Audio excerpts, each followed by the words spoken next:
Hi, this is Tauris McBride with Tauris Tech, and I just wanted to show some of the updates that we're making to our system right now. One of the new features that we have now is facial recognition on our web app. So instead of having to log into the mobile app and then scan a barcode on the computer, now you can just use facial recognition to go straight into the web app. Um, you can see all our different courses that we have here. I also wanted to show some of the updates that we have for our, this is the Euler course. Um, this is October 1st, and the sign-up period for the Euler exam is going to be um, it's going to be, I think, November 6th until November 26th. And the exam for DCAS exams is normally about 2 or 3 months after um, the sign up period. So we're anticipating that the exam is going to be either late January to mid February. So we've had people actually start signing up for our DCAS Euler course. So one of the things you notice here, there's a lot of videos inside of here. So we actually have, I believe it's 100 videos that I taught for last year's Oilers class. So those are available right now. Once the sign up period is over, then we're going to start doing live classes again. But for people who sign up now, they can actually start studying today. Another thing here, you'll see we have our simulator for the Euler course that we're working on here. We're actually adding a lot of different questions here. So some of you may be familiar with some of these components that we have from the refrigeration exam, but similar to that, we're going to be actually a lot of stuff would not appear in our simulator for the refrigeration exam. So this is an example of an electric motor driven chiller. So that's a little bit different from the steam turbine driven chiller from the FD&Y exam. Um, but again, the principle is basically the same. We want people to be able to learn about the different components of different types of equipment, including different boilers and things like that. So we're adding a lot of different types of machines that you'll be able to study. You can take these things apart.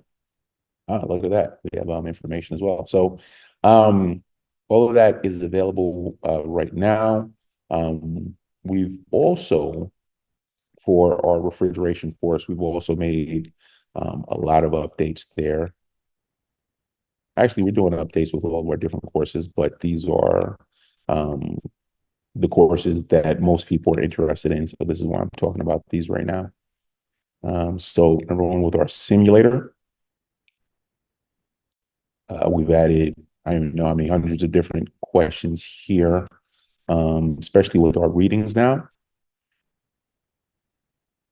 Okay, so with our readings, uh, there's there's a lot of different readings that if you're doing HVAC or building engineering, you need to be able to understand just a lot of different things. And there's a lot of math, even though after a while it doesn't really seem like you're doing calculations.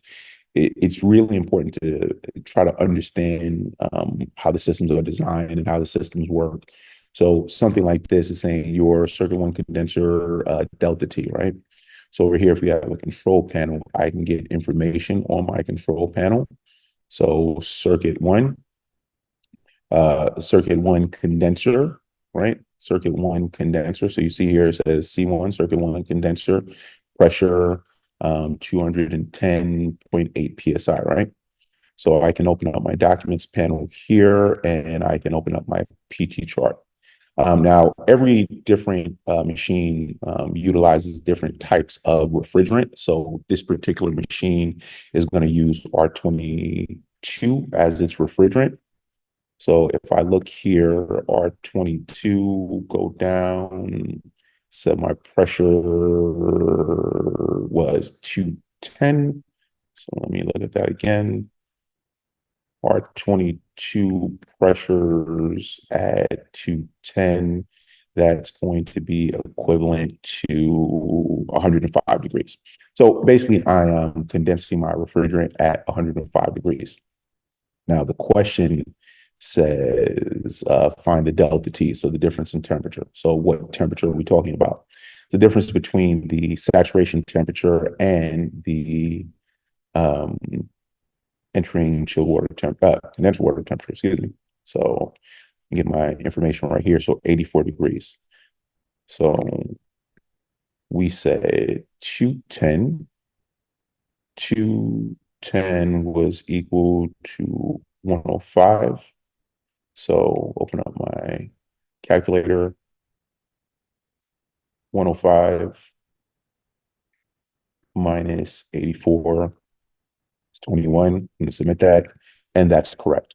So that's an example of a calculation that you would have to do inside of a system where it's math, but it's also it demonstrates your understanding of how the system works. And one of the things that we're doing now, so you look here, this is a primary example of what I was referring to. Based on these different readings that you're getting, you have to be able to diagnose a machine.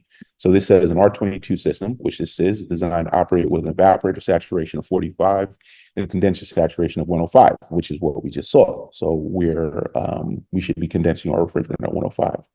It says that our low side pressure is 87.97, our high side is 211. How would you diagnose this system? So if I look here, do I have high suction pressure and high discharge pressure?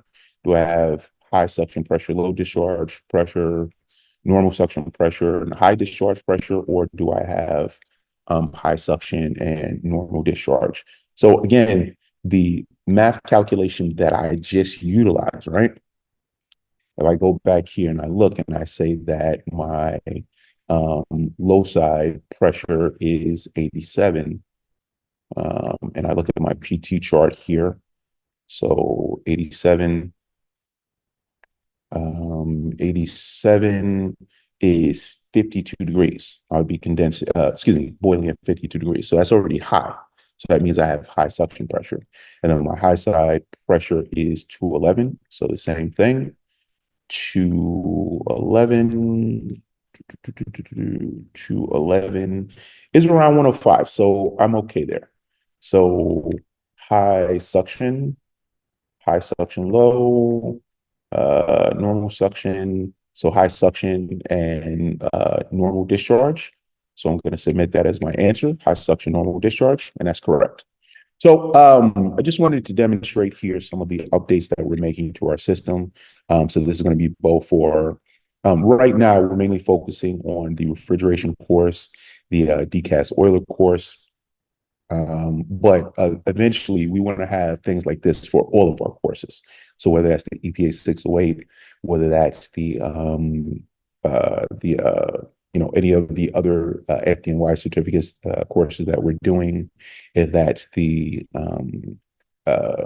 going to be doing the high pressure boiler, Department of Buildings high pressure boiler license, stationary engineer license. So basically anything that has to do with HVAC and building engineering, we're going to be building training simulators like this where we can create scenarios such as this where people can get to practice beyond just trying to memorize questions and answers.